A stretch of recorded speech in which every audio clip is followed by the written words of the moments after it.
Good morning, children. I hope everybody is fine and safe by God's grace. Okay, children, this is the day what the Lord has made for us. So let us rejoice in doing the day-to-day work. Okay, children, with this, let us move on to the new non-detail story. That is the supplementary reading chapter. That is, you are going to learn that fourth story of this second term. Okay. So the story topic for you is The Midnight Visitor by Robert Arthur. Usually when we learn the non-detailed story, what is the procedure, children? We will come to learn about the author, the characters, the settings, and then the plot and the moral of the story. So as usual, what is the procedure? We will follow it, right? So first thing, we are going to learn about Robert J. Arthur.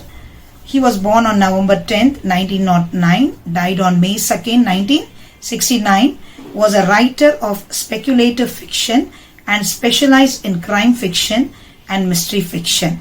He was known for his work with the Mysterious Traveler radio series and for writing The Three Investigators, a series of young adult novels.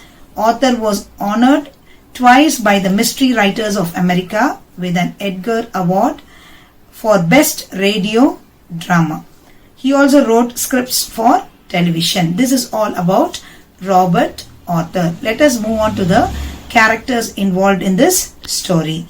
Who are the characters here? Ausable, a secret agent. Ausable is the main character here. Can you see here? Ausable, a secret agent. Fowler, a mystery writer. Max, rival spy of Ausable. That is, he is the main criminal.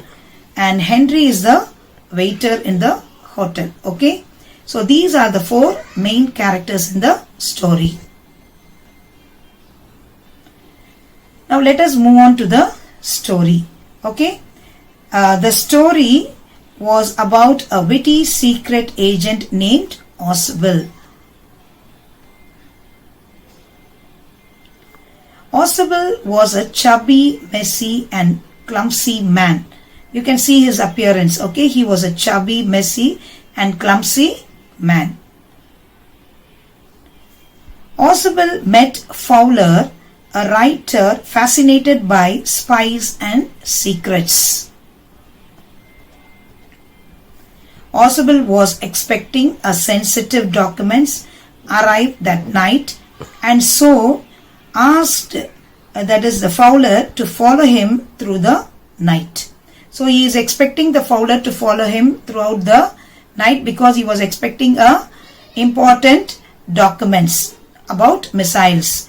Though Fowler was disappointed at Ausable's appearance, he agreed to follow him.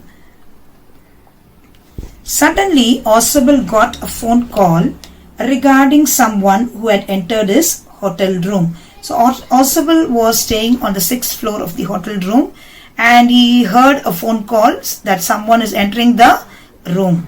Alarmed but not overly worried, he beckoned Fowler to follow him to his hotel room. So he was very shocked to hear this and he asked the Fowler to follow him. The hotel room was in the 6th floor. Okay. As they entered the room, they were startled by the pistol-toting man staring at them. So as Fowler and Ausable enters the room, they saw a man who was standing with a pistol and staring at these both who was entering inside the hotel room. It was Max, the rival spy of Ausable, who came to steal the reports. It was none other but it was Max. I told you in the beginning he was the main criminal here and he was a rival spy of Ausable who came to steal all the reports and documents. Max threatened Ausable and warned him to hand over the documents to him. So for what purpose Max has entered the room? He threatened Ausable to hand over all the documents whichever he was having. Playing rather composed Ausable sat down and complained about the balcony window that Max had broken into his room. So Oswald was just playing and he was framing a story that there was a balcony window and he was explaining everything to the Max. But Max claimed that he used the master key to get inside the room. So what Max is telling now, I had a master key to get inside the room. Suddenly there was a loud clamor at the door. Oswald suggested that it must be police whom he had arranged to keep the document safe. So Oswald and the Fowler was inside the room and even Max was there holding the pistol. So suddenly he was hearing a knock on the door. So Oswald just immediately suggested that it might be police who is arriving the room because Oswald was having some important documents. So what is happening next, you see. Max got anxious and tried to hide in the balcony. So Oswald was already telling the story about balcony where there is no balcony at all, but he was trying to hide himself near that, and as soon as Max leaped outside the window, he had crashed to the road below. So what happening to Max? Immediately when he reached the window side, he just fell down from the 6th floor to the roadside. The room had no balcony after all. So just he was threatening Max. Okay, next the door opened and the Fowler saw a waiter holding Oswald's drinks. So the Fowler was hearing the noise and he just opened the door.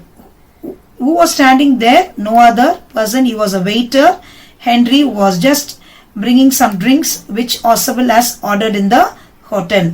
But in order to escape from Max, he was just telling a short story about balcony. This man believed that and he just opened the window and immediately he fell down on the roadside from the 6th floor and died. Fowler was relieved and impressed by Oswald's presence of mind. Fowler realized that looks can truly be deceiving. So what is the thing we are learning? That out of that is outer appearance. Appearances are deceptive. Mere looking at the face outer, we cannot trust a person. So Fowler realized that looks can truly be deceiving. Hereafter he will not see the outer face, only the presence of mind, how Oswald tackled the person. Who was that person? Who was that person? It was Max. Okay, coming back to the recapitulation of the story, that is and the moral of the story, we will just recapitulate again. The title is The Midnight Visitor. Author Robert Arthur. We learnt about him. The setting, the room on the 6th floor of the French hotel. It was Oswald's room. Characters. Who are the characters? Oswald, a secret agent. Fowler, a mystery writer. Max, a criminal. Henry, a waiter. And what is the plot of the story here? Oswald, a secret agent who, despite his common books, outwits a deadly criminal with his presence of mind and intelligence. He was using his presence of mind and intelligence instead of shouting and making noise. What is the climax of the story? The criminal Max falls from the 6th floor of a hotel and dies. Oswald cooks a false story and gets rid of Max by cleverness and apt action. What is the lesson that you learned from the story, children? The moral: physical appearances do not matter. You cannot see the outward look of the person. Only presence of mind, only the wisdom, the presence of mind, what Oswald did worked out. Cleverness and good judgment is needed to handle any kind of situation. This is the moral and the lesson that we learned from this story. We must have presence of mind, that is cleverness, good judgment is needed to handle any kind of situation instead of looking the appearance of the people. Okay children, I hope you have understood the story. I have attached a supplementary video along with this. You can watch it. Thank you children. Children, I hope that you have enjoyed listening to the story. Kindly go through all the characters' name and also learn the book back questions, whatever is given at the back of your reader. As usual, play the Kahoot, take up the test. Okay, children, write the test on the given time. Meet you all in the next class. Thank you, children.